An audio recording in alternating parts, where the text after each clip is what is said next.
YouTube channel में स्वागत है दोस्तों। आइए आज हम लोग पढ़ेंगे इंडिया सेंसस माने भारत की जनगणना। भारत की जनगणना के बारे में बात करेंगे कि भारत की जनगणना कैसे हुई और कब होती है और क्या क्या इसमें फैक्ट है।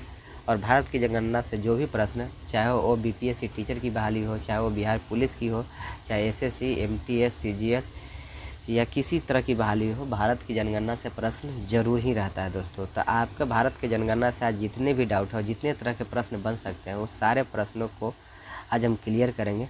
तो चलिए वीडियो की शुरुआत करते हैं दोस्तों। देख सकते हैं कि इंडिया का जो क्षेत्रफल, भारत का क्षेत्रफल कुल कितना है। तो भारत का जो क्षेत्रफल है दोस्तों कुल आपका 32,87,263 वर्ग किलोमीटर है। और इसका टोटल अगर वर्ल्ड में देखा जाए तो 7वां रैंक है। भारत का क्षेत्रफल का जो रैंक है पूरे वर्ल्ड में वो 7वां है। और भारत का एरिया वर्ल्ड के एरिया का 2.4% है दोस्तों, याद रखिएगा। और भारत की जनसंख्या 2011 की जनगणना के अनुसार 121 करोड़ है। अभी तो हो गया है 142 करोड़ भी पार हो गया है दोस्तों। इंडिया का पॉपुलेशन जो है वर्ल्ड के पॉपुलेशन का सेकेंड रैंक है और 17.5% है। विश्व की कुल जनसंख्या का 17.5% आपका भारत की जनसंख्या है। आइए अगले प्रश्न की ओर आते हैं। भारत में सबसे पहले जनगणना 1872 ईस्वी में हुआ था दोस्तों। और भारत में पहली नियमित जो जनगणना था वो 1881 ईस्वी में की गई थी। और जनगणना प्रत्येक 10 वर्ष पर होती है। जनगणना जो आपका होता है प्रत्येक 10 वर्ष पर होती है। और 2011 में 15वीं जनगणना थी। 2011 में जो जनगणना हुआ था दोस्तों वह 15वीं था। अब यह 2024-25 में होगी। होना था ये दोस्तों 16वीं जनगणना 2021 में, बट ये कोरोना के चलते नहीं हुआ। और यह जनगणना आपका 24-25 में होगा। और जनगणना का दायित्व सेंसस कमीशन को होता है। Census conduct bye census commissioner of India, माने जो जनगणना को जो कंडक्ट करता है वो जनगणना कमिश्नर करता है दोस्तों। आइए और सर्वाधिक जनसंख्या वृद्धि, हाईएस्ट पॉपुलेशन ग्रोथ 1971 में हुआ था दोस्तों, जो 24.8% हुआ था। और न्यूनतम जनसंख्या वृद्धि दर आपका 1921 में हुआ था, जो -0.6 था, याद रखिएगा। आइए अगले प्रश्न की ओर आते हैं। अगले फैक्ट है 2011 के जो तथ्य है, फैक्ट है कि औसत आयु माने एवरेज जो आयु है आपका 29 साल है, जो 25 से 30 भी मान सकते हैं, 25 से 30 ईयर भारत में। और भारत के पास सबसे ज़्यादा अभी युवा है। विश्व में सबसे ज़्यादा अगर युवा किसी देश में है तो भारत में है। और भारत में जनसंख्या विस्फोट कब हुआ था दोस्तों? तो याद रखिएगा, ये हुआ था आपका 1951 से 1981 के बीच भारत में जनसंख्या विस्फोट हुआ था। डेमोग्राफिक डिवाइडेड माने जनकीय लाभांश है। 15 से 64 वर्ष के व्यक्ति अधिक हो तो उसे क्या कहा जाता है? आपको जनकीय लाभांश कहा जाता है। आइए अगले प्रश्न की ओर आते हैं कि 2011 में कुल जनसंख्या 121 करोड़ था भारत में। अभी तो बहुत ज़्यादा हो गया है।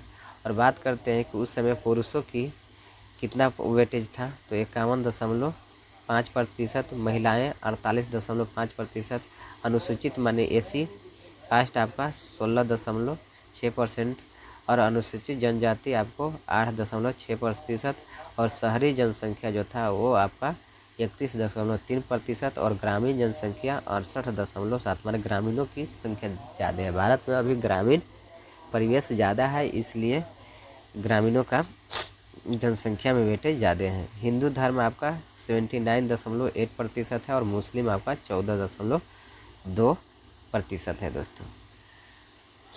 आइए सर्वाधिक जनसंख्या वाला राज्य कौन सा है? तो वो आपका यूपी है, जो 19.98 करोड़ के करीब है। न्यूनतम अगर जनसंख्या का बात किया जाए तो सिक्किम, मात्र वहाँ 6 लाख ही है। और बिहार की जनसंख्या में तीसरा रैंक है दोस्तों, इसके पास भी 10.4 करोड़ जनसंख्या है। और सर्वाधिक शहरी जनसंख्या वाला राज्य अगर बात किया जाए तो महाराष्ट्र है। न्यूनतम शहरी जनसंख्या वाला राज्य अगर बात किया जाए तो सिक्किम है। स्वाधिक ग्रामीण जनसंख्या वाला अगर बात किया जाए तो वो आपका यूपी है, और न्यूनतम ग्रामीण जनसंख्या वाला बात किया जाए तो ये सिक्किम है दोस्तों। भारत का जनसंख्या घनत्व, अगर भारत की जनसंख्या घनत्व की बात किया जाए तो भारत का जो जनसंख्या घनत्व है दोस्तों वो है आपका 382 किलोमीटर स्क्वायर। स्वाधिक जनसंख्या घनत्व वाला अगर राज्य की बात किया जाए तो वो आपका बिहार है, जहाँ पर 1106 किलोमीटर पर स्क्वायर है। और न्यूनतम जनसंख्या घनत्व वाला जो राज्य की बात किया जाए तो 17 पर किलोमीटर स्क्वायर जो अरुणाचल प्रदेश के पास है। बिहार का जनसंख्या घनत्व में रैंक क्या है, पहला रैंक है, फर्स्ट स्थान है दोस्तों, याद रखिएगा। आइए अगले प्रश्न की ओर आते हैं। जनसंख्या वृद्धि पॉपुलेशन ग्रोथ 2001 से 2021 के बीच कहा जाता है कि इंडिया में 17.7 और माने 18.1 करोड़ 181 मिलियन आपका हुआ। स्वाधिक जनसंख्या वृद्धि वाला राज्य जो है आपका मेघालय है, और न्यूनतम जनसंख्या वृद्धि वाला जो राज्य है वो आपका नागालैंड है।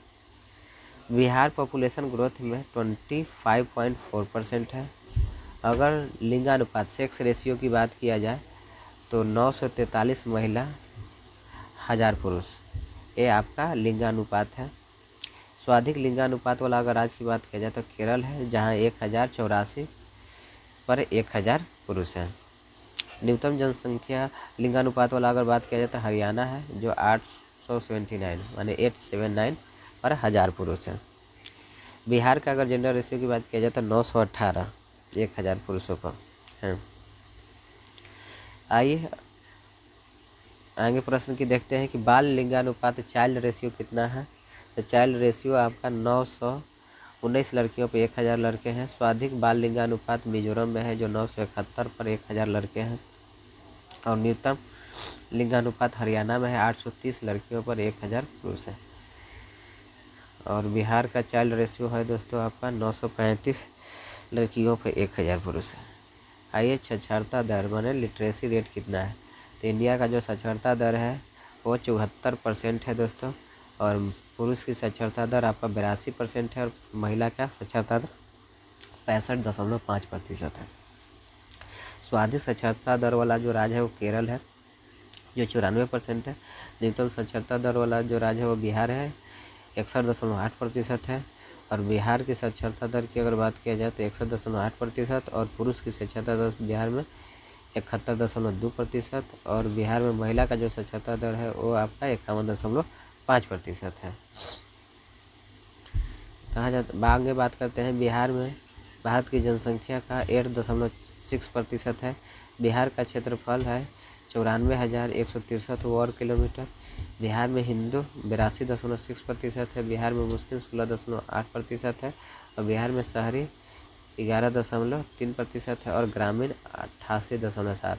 बिहार में भी ग्रामीणों की संख्या ज़्यादा है, ग्रामीण आबादी ज़्यादा है और शहरी आबादी कम है दोस्तों। तो ये महत्वपूर्ण आपके भारत के जनगणना थे और जिससे रिलेटेड आपके प्रश्न थे। अगर ये वीडियो आपको अच्छा लगा है तो चैनल को सब्सक्राइब कीजिए, लाइक कीजिए और अपने दोस्तों के बीच शेयर कीजिए। तब तक के लिए थैंक यू। जय हिंद, वंदे मातरम।